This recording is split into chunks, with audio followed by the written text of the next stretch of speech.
महाराष्ट्र के उप मुख्यमंत्री अजित पवार की एक विमान दुर्घटना में दुखद मौत हो गई है। ये हादसा बारामती, पुणे जिले में हुआ, जब उनका निजी विमान रनवे के पास दुर्घटनाग्रस्त हो गया और आग लग गई। इस हादसे में विमान पर सवार कुल 5 लोग भी मारे गए। अधिकारियों के अनुसार हादसे का कारण तकनीकी गड़बड़ी या मौसम संबंधी कठिनाइयां हो सकती हैं, लेकिन पूरी जांच के बाद ही सटीक कारण सामने आएगा। महाराष्ट्र सरकार ने इस हादसे पर तीव्र शोक व्यक्त किया और उप मुख्यमंत्री के सम्मान में 3 दिन का राजकीय शोक घोषित किया है। यात्रियों की सुरक्षा और हादसे की जांच के लिए केंद्रीय और राज्य के अधिकारी तुरंत घटनास्थल पर पहुंचे। अधिकारियों ने कहा कि जांच पारदर्शी तरीके से की जाएगी ताकि विमान दुर्घटना की सही वजह सामने आए। राजनीतिक और जनता के बीच ये खबर गहरी संवेदना और सदमे का कारण बनी है। विपक्ष और सहयोगी दलों ने भी शोक व्यक्त किया और परिवार के प्रति संवेदना जताई। उप मुख्यमंत्री अजित पवार के निधन से महाराष्ट्र की राजनीति में बड़ा शोक है। सरकार और प्रशासन ने आश्वासन दिया है कि हादसे की पूरी जांच कर सभी दोषियों का पता लगाया जाएगा। रेलवे ने आज नई सुपरफास्ट ट्रेन की शुरुआत की। इस ट्रेन के मार्ग में समय की बचत होगी और यात्रियों को आरामदायक यात्रा का अनुभव मिलेगा। ट्रेन में आधुनिक सुविधाओं जैसे वातानुकूलित कोच, सुरक्षित सीटें और तेज गति शामिल हैं। अधिकारियों ने कहा कि यह पहल यात्रियों की सुविधा और समय की बचत को ध्यान में रखकर की गई है। यात्रियों ने नए मार्ग और सुविधाओं की सराहना की।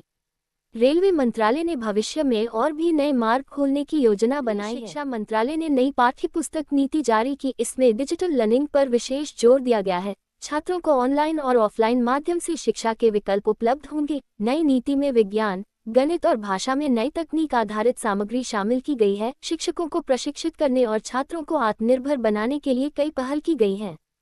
विशेषज्ञों के अनुसार ये कदम शिक्षा के स्तर को बढ़ाने और डिजिटल भारत बनाने में मदद करेगा। मंत्रालय ने आज नई कोविड-19 वैक्सीन को मंजूरी दी। विशेषज्ञों का कहना है कि यह वैक्सीन कोरोना वायरस के नए वेरिएंट के खिलाफ अधिक सुरक्षा प्रदान करेगी। सरकार ने देश भर में टीकाकरण अभियान को तेज करने का आदेश दिया है। अस्पताल और स्वास्थ्य केंद्रों में जनता से टीकाकरण कराने की अपील की जा रही है। विशेषज्ञों का मानना है कि इस कदम से महामारी के फैलाव को नियंत्रित करने में मदद मिलेगी और लोगों को गंभीर बीमारियों से बचाया जा सकेगा। अंतरिक्ष अनुसंधान संगठन इसरो ने आज एक नया उपग्रह सफलतापूर्वक लॉन्च किया। यह उपग्रह मौसम और पर्यावरण संबंधी डेटा संग्रह करेगा। वैज्ञानिकों का कहना है कि उपग्रह से प्राकृतिक आपदाओं के पूर्वानुमान में मदद मिलेगी और कृषि तथा जल प्रबंधन में सुधार आएगा। लॉन्च समारोह में वैज्ञानिकों और अधिकारियों ने इस उपलब्धि पर खुशी व्यक्त की।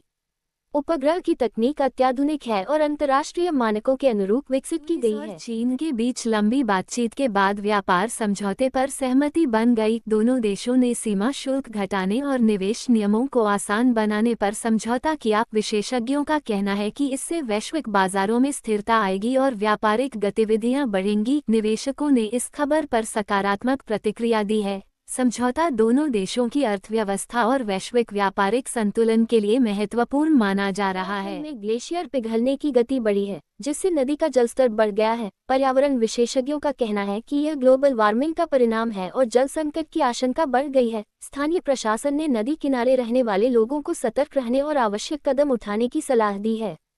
वैज्ञानिकों ने सुझाव दिया है कि आगे आने वाले महीनों में आपदाओं से बचाव के लिए नदियों और बांधों की निगरानी और पूर्वानुमान प्रणाली मजबूत की जाए। रिजर्व बैंक ने ब्याज दर में 0.25% की बढ़ोतरी की। इसका उद्देश्य महंगाई को नियंत्रित करना और आर्थिक स्थिरता बनाए रखना है। सरकार ने नई कृषि नीति लागू की। किसानों को फसल बीमा में अधिक सुरक्षा दी जाएगी। ये कदम ग्रामीण अर्थव्यवस्था को मजबूत करने और किसानों की आय बढ़ाने के उद्देश्य से लिया गया है। जनरल कैटेगरी के स्टूडेंट्स और लोगों का यूनिवर्सिटी ग्रांट्स कमीशन (यूजीसी) के नए नियमों को लेकर विरोध तेज हो गया है। भाजपा और आरएसएस समर्थक भी खुलकर मोदी सरकार की आलोचना कर रहे हैं। केंद्रीय शिक्षा मंत्री धर्मेंद्र प्रधान ने कहा कि किसी को भी इसका गलत इस्तेमाल करने का अधिकार नहीं होगा। किसी के भी साथ अत्याचार या भेदभाव नहीं होगा। हालांकि प्रधान जो बातें बोल रहे हैं उसका नए नियम में जिक्र नहीं है।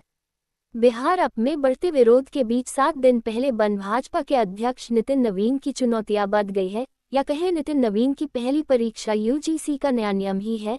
इन सब की चर्चा आज के एक्सप्लेनर बूझ की नहीं में। यूजीसी का नया नियम क्या है?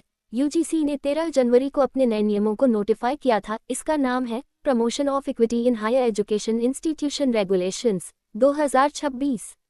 इसके तहत कॉलेजों और यूनिवर्सिटी में जाति आधारित भेदभाव को रोकने के लिए विशेष समितियां, हेल्पलाइन और मॉनिटरिंग टीम बनाने के निर्देश दिए हैं। ये टीम खासतौर पर एससी, एसटी और ओबीसी छात्रों की शिकायतों को देखेंगी। सरकार का कहना है कि ये बदलाव उच्च शिक्षा संस्थानों में निष्पक्षता और जवाबदेही लाने के लिए किए गए हैं। यूजीसी ने नया promotion of equity in higher education institution regulations 2026 नियम जारी करते हुए बताया कि बीते 5 सालों में कैंपस के अंदर जाति आधारित भेदभाव की शिकायतें बढ़ी हैं। 2019-20 में 173 शिकायतें मिली थी, जबकि 2023-24 में 378 शिकायतें मिली, मतलब 118.4% बढ़ोतरी। एनसीआर में मौसम में हल्का बदलाव देखने को मिल रहा है। सुबह के समय आसमान में बादल छाए रहे और कुछ इलाकों में ठंडी हवाएं चली। मौसम विभाग के अनुसार दिन में तापमान सामान्य के आसपास रहने की संभावना है, जबकि शाम को हल्की ठंड महसूस हो सकती है। कहीं कहीं हल्की बारिश या बूंदाबांदी के भी संकेत हैं, जिससे ट्रैफिक और उड़ानों पर मामूली असर पड़ सकता है। लोगों को सलाह दी गई है कि बाहर निकलते समय मौसम अपडेट देखते रहें और आवश्यक सावधानी